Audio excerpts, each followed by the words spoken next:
மீண்டும் உங்களை நாம் சந்திப்பதிலே மிக்க மகிழ்ச்சி அடைகின்றோம். நான் இலங்கையில் இருந்து பதுளை போதனா வைத்தியசாலையில் இருந்து வைத்தியர் கிருஷாந்த் வேதநாயகம். இன்று பார்க்க போகின்ற விடயம் ஃபீமேல் செக்ஷுவல் டிஸ்ஃபங்க்ஷன் என்று சொல்லப்படுகின்ற ஒரு பெண் தன்னுடைய கணவனுடனோ அல்லது தன்னுடைய ஆண் துணையுடனோ பாலியல் உறவை வைத்துக் கொள்கின்ற போது அந்த பாலியல் உறவின் மூடாக அவருக்கு திருப்தி ஏற்படவில்லை அல்லது உச்சக்கட்டம் ஆர்காசம் ஏற்படவில்லை அல்லது அந்த பாலியல் உறவின் மூலமாக தான் எதிர்பார்த்த அந்த இன்பமோ தான் எதிர்பார்த்த அந்த உணர்ச்சியோ அவருக்கு கிட்டவில்லை. இதற்குரிய காரணங்களை பற்றி நாங்கள் பார்த்து கொண்டு இருக்கின்றோம். எனவே இந்த காரணங்களை பார்க்கின்ற போது நாங்கள் 2 வகைகளாக அவற்றை நாங்கள் பிரிக்கிறோம். எனவே இந்த நிகழ்ச்சி உங்களுக்கு பிடித்திருந்தால் யூடியூப்ல பார்ப்பவர்கள் மறக்காமல் லைக் பண்ணுங்கள், ஷேர் பண்ணுங்கள், மணி சின்னத்தை அல்லது பெல் சைனை அமர்த்தி சப்ஸ்கிரைப் பண்ணுங்கள். பல பேர் சொல்லுவார்கள் யூடியூப்ல போனால் எங்களோட பேர் விவரங்கள் எல்லாம் தெரியும். இது ஒரு ஆரோக்கியமான ஹெல்த் எடியூகேஷன், அதாவது மக்களுக்கு சுகாதார சம்பந்தமான அறிவூட்டல் நிகழ்ச்சியை தவிர வேறு ஒன்றுமில்லை.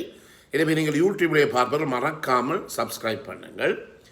இன்ஸ்டாகிராம், டிக்டாக்ல ஃபாலோ பண்ணுங்கள். அதே நேரத்தில் உங்களுடைய நண்பர்கள் இதை நிகழ்ச்சியை பார்க்காதவர்களுக்கு இந்த நிகழ்ச்சியை மறக்காமல் அறிமுகப்படுத்துங்கள். என தொடர்பு கொள்ள விரும்பினால் வெளியூர் நண்பர்கள் இன்னும் ஊடாக வாட்ஸ்அப்பின் ஊடாக 0094 777 35 மூலம் தொடர்பு கொள்ள முடியும். உள்ளூர் நண்பர்கள் 0777 35 45 ஊடாக நீங்கள் தொடர்பினை எனக்கு மேற்கொள்ள முடியும். எனவே இதிலே 2 காரணிகள் இருக்கின்றது. முதலாவது என்றால் ப்ரீ டிஸ்போசிங் ஃபேக்டர்ஸ், அதே நேரத்திலே ப்ரிசிபிடேட்டிங் ஃபேக்டர்ஸ். இதிலே இந்த ப்ரீ டிஸ்போசிங் ஃபேக்டர்ஸ் என்று நாங்கள் சொல்லுகின்ற போது நாங்கள் 2 சொல்லுகின்ற போது என்ன நடக்குது என்றால் 2. ஒன்று ப்ரீ டிஸ்போசிங் ஃபேக்டர்ஸ், ரெண்டாவதாக ப்ரிசிபிடேட்டிங் ஃபேக்டர்ஸ்.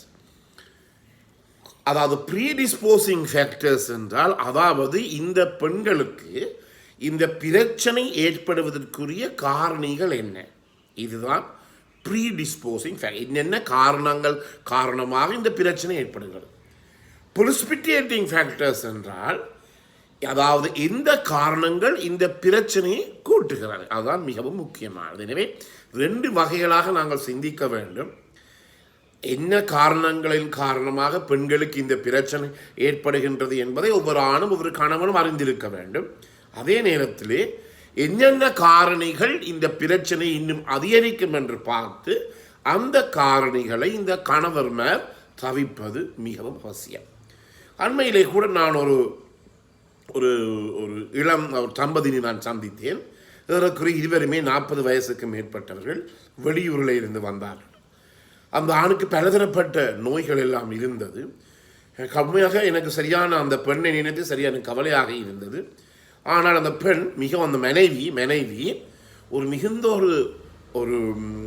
மிகவும் ஒரு ஒழுங்காகவும் அதே நேரத்தில் மிகவும் ஒரு பேஷன்ஸ் சொல்லும் மிகுந்த ஒரு பொறுப்புடனும் ஒரு விதமான கோபப்படாமல் தன்னுடைய கணவரை அவர் பாவிப்பதை என்னாலே காணக்கூடியதாக இருந்தது. உண்மையாக அந்த இடத்துல மிக்க மகிழ்ச்சியாக கூட எனக்கு இருந்தது. எங்களுடைய தமிழ் பெண்களை நினைத்து, தமிழ் மனைவி நினைத்து. ஏனென்றால் இவ்வளவு தன் கணவருடன் இருந்து ஒரு விதமான சந்தோஷத்தை 15-20 வருடங்களாக சந்தோஷத்தையும் அனுமதிக்காவிட்டாலும் தன்னுடைய கணவருடன் மட்டும்தான் அவர் தொடர்பினை வைத்து ஒரு விதமான வேறு ஒன்றுக்கும் போகாமல் ஒரு ஒழுங்காக நல்ல ஒரு பொறுமையுடன் அவர் இருப்பதை என்னாலே காணக்கூடியதாக இருந்தது.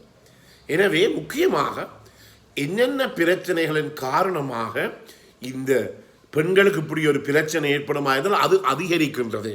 அதாவது பிரிசிபிடேட்டிங் காசஸ் என்று சொல்லுவோம். முதலாவதாக டைட் பேரண்ட்ஹுட். உங்களுக்கு தெரியும், இப்போது உலகம் முழுவதும் பல பிரச்சனைகள், ஃபாஸ்ட் வேர்ல்ட், மிக வேகமாக இயங்குகின்ற உலகம், பல நவீன தொழில்நுட்ப கருவிகள், ஸ்மார்ட் ஃபோனாக இருக்கலாம், எல்லா கருவிகள் கூட டேப்பாக இருக்கலாம், ஸ்மார்ட் ஃபோன்ஸாக இருக்கலாம், கம்ப்யூட்டராக இருக்கலாம். எல்லாருமே இப்போது இருக்கக்கூடிய 4-5 வயதில் இருந்து 3-4-5 வயதில் இருந்த பிள்ளைகள் இவற்றை பாவிக்கக்கூடிய ஒன்றாக இருக்கிறார்கள். எனவே இவற்றை பாவிக்கின்ற போது பலதரப்பட்ட வெளி அறிவுகள் எல்லாம் அந்த பிள்ளைகளுக்கு கிடைக்கின்றது. இவற்றை பார்த்து பெற்றோர் சரியாக பயப்படுகிறார்கள். என்னுடைய மகனோ மகளோ கெட்டு போய் விடுவார்களோ, பிள்ளையான பக்கம் சென்று விடுவார்களோ என்று பயந்து ஸ்ட்ரிக்ட் பேரண்ட் மிகவும் கடுமையான பெற்றோராக, கடுமையான அப்பாவாக, கடுமையான அம்மாவாக இருக்கிறார்கள். இதன் காரணமாக அவர்களுக்கு கீழே வளர்க்கப்படுகின்ற பிள்ளைகள் அவர்கள் என்னத்தை எதிர்பார்த்தார்களோ அதற்கு மறைமுகமாக எதிர்மறையாக நெகட்டிவாகத்தான் அந்த பிள்ளைகள் வரப்போகிறது. அதாவது ஸ்ட்ரிக்ட் பேரண்ட்ஹுட் என்பது, அதாவது பிள்ளைகளுக்கு அன்பு செலுத்தலாம், கண்டிப்பாக இருக்கலாம். ஆனாலும் அந்த கண்டிப்பானது ஒரு கரசனையுடன் அன்பாக இருக்கின்ற கண்டிப்பாக இல்லாவிட்டால் உங்களுடைய பிள்ளை பிரச்சனையை கொடுக்கும். சில பெற்றோரை நான் கண்டிருக்கின்றேன். உண்மையாக நான் சின்ன பிள்ளை வைத்தியத்திலே கூட நான் கொஞ்சம் செய்திருக்கின்றேன் விடயங்களை. சில பிள்ளைகளை சில பெற்றோரை பார்த்தால் எப்போதும் கிளம்புடன் கேனுடன் தான் தெரிவார்கள். எங்களுடைய நாட்டிலே, வெளிநாடுகளிலே பிள்ளைகளுக்கு கேன் பண்ண முடியாது. எனவே அவர்கள் நினைக்கிறார்கள் இவ்வாறு கேனுடன் தெரிகின்ற போது என்னுடைய பிள்ளை நன்றாக படித்து நல்ல ஒரு நிலைக்கு வரும் என்று சொல்லி, அதை நாங்கள் ஒருபோதுமே எங்களால் எதிர்பார்க்க முடியாது. இவ்வாறு கண்டிப்பாக வளர்க்கப்படுகிற பிள்ளைகள் கடைசியிலே வீதியிலே நின்றதை நான் கண்டிருக்கின்றேன். எனவே இந்த பேரண்ட்ஹுட், அதாவது பெற்றோர் பிள்ளைகளை வளர்க்கின்ற முறை, அந்த பெண் பிள்ளையானது பெரிதாக வளர்ந்த பிற்பாடு தன்னுடைய கணவனுடன் என்ன செய்கிறது, இந்த பாலியல் உறவை வைத்துக் கொள்ளுகின்ற போது இந்த ஃபீமேல் செக்ஷுவல் டிஸ்ஃபங்க்ஷன் என்ற பிரச்சனையை அந்த பிள்ளைகளுக்கு ஏற்படுத்துகிறார். எனவே இதை எங்களுடைய பெற்றோர் கவனிக்க வேண்டும். அந்த கண்டிப்பாக இருப்பது என்பது மிகவும் முக்கியம்.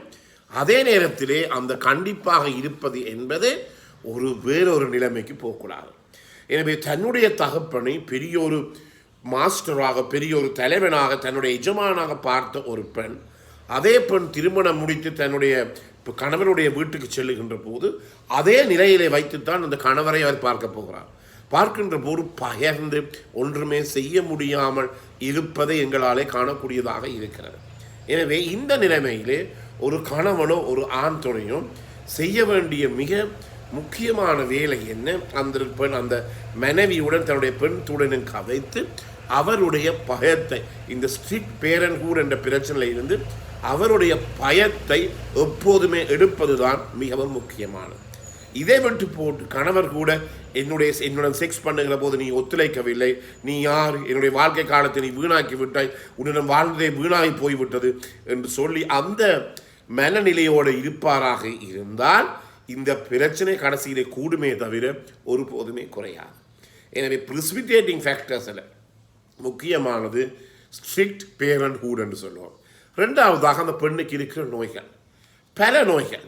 உங்களுடைய வைத்தியசாலை போர்டுகளில் வந்தீர்களாக இருந்தால் எங்களுக்கே பெரிய கவலையாக இருக்கிறது, மக்கள் இவ்வளவு நோய்களுடன் திரிகிறார்களாக. எனவே பல நோய்கள் இருக்கலாம். அந்த பெண்ணுக்கு சீனி வருத்தம், டயபெட்டிக் இருக்கலாம், ப்ரெஷர் இருக்கலாம், அல்லது ஹார்ட் ப்ராப்ளம் இருக்கலாம், சிறுநீரக பிரச்சனை, கிட்னி ப்ராப்ளம்ஸ் இருக்கலாம், வயிற்றிலே புண், கேஸ்ட்ரிக் ப்ராப்ளம் இருக்கலாம். அதே நேரத்தில் அவருடைய மாதவிடாய் மென்சஸ் ஏற்படுகின்றது பிரச்சனையாக இருக்கலாம். இப்போது கொமனாக நாங்கள் பார்க்கிறோம் பிசிஓடி என்று சொல்லப்படுகிற பாலிசிஸ்டிக் ஓவேரியன் டிசீஸ் அல்லது சிண்ட்ரோம் பார்த்து கொண்டு இருக்கின்றோம். இவ்வாறு பல பிரச்சனைகளுடன் அந்த பெண் பிள்ளை இருக்கலாம். என்றபடியினாலே நாங்கள் என்ன செய்வோம், கணவன்மார், ஒரு பெண் உங்களுடன் ஒத்துழைக்காவிட்டால் அந்த பெண்ணுக்கு ஏதாவது நோய்கள் இருக்கின்றதா, அதற்குரிய தரவுகள், அதாவது அதற்குரிய அத்தாட்சிகள் அல்லது அதுக்கு கிளினிக் புக்ஸ் ஏதாவது இருக்குன்னு சொல்லி அவருடைய பெண்ணினுடைய உங்களுடைய மனைவியினுடைய பெற்றோருடன் கதைத்தாவற்றை நீங்கள் பெறலாம். பெற்று ஒரு தகுதி வாய்ந்த ஒரு வைத்தியன் காட்டுகின்ற போது அதற்குரிய சிகிச்சையை உங்களால் பெறக்கூடியதாக இருக்கும். எனவே ஒரு பெண் சில நேரங்களில் சில பேருக்கு இந்த மிக்ரேன் இருக்கிறது, அதை நான் கண்டிருக்கேன். மிக்ரேன் என்றால், அதாவது தமிழிலே அதை நாங்கள் கபால குத்து என்று சொல்லுவோம், அல்லது ஒற்றை தலைவலி. சரியான கரைச்சலான கூடுதலாக பெண்கள் தான் இதனாலே பாதிக்கப்படுகிறார்கள். இந்த ஒற்றை தலைவலி வந்தவர்களுக்கு இரவிலே நித்திரை முடிப்பது கஷ்டம், கூடாது. அதே நேரத்தில் சாப்பிடாமல் இருப்பது கூடாது, லைட் போட்டிருப்பது கூடாது, கூட சத்தங்கள் கூடாது. எனவே மிக்ரைனுடைய ஒரு பெண்ணுக்கு கணவனாக வாய்க்கின்ற போது அவர் இரவிலே பாலியல் உறவை வைத்துக் கொள்வதை கட்டாயமாக குறைத்துக் கொள்ள வேண்டும். இது மிக முக்கியமானது. எனவே இவ்வளவு காலம் நீங்கள் தருகின்ற ஆதரவுக்கு எமது மனமார்ந்த நன்றியை தெரிவித்துக் கொண்டு விடைபெறுகிறேன். நன்றி, வணக்கம்.